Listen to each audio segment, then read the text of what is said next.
So yan. So may tanggap na yan. So grounded yung battery. So tanggalin natin yung fuse na shorted. Yan.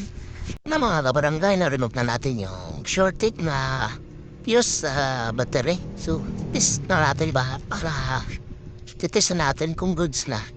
At successful yung pag-remove natin. So yan. Model pala nito mga kabarangay is Realme C3. Then ang problema nito is na go to restart. Mag-open siya. Then mag-shutdown na naman. So ita-try natin kung goods na yung pagpalit na pag-remove natin ang fuse sa battery. Yan. Okay natin.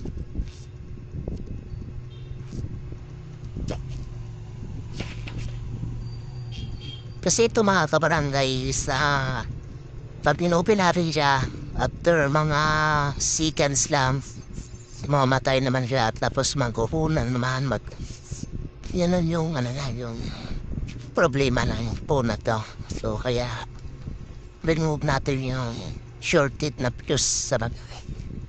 So yan, nagtitest natin mga kabarangay. Kaya nag-okay na. Wait na lang natin.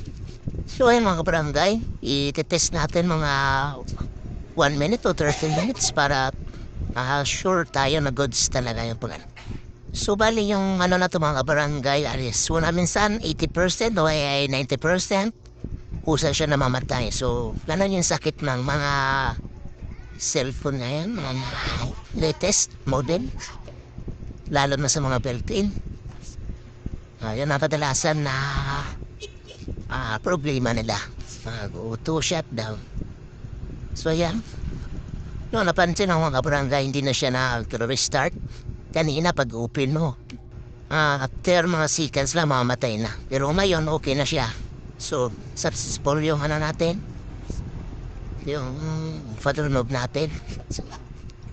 Salamat mga kabarangay. So, sa mga kupagawa dyan, punta ng sa aking shop, malapit sa Merix Building.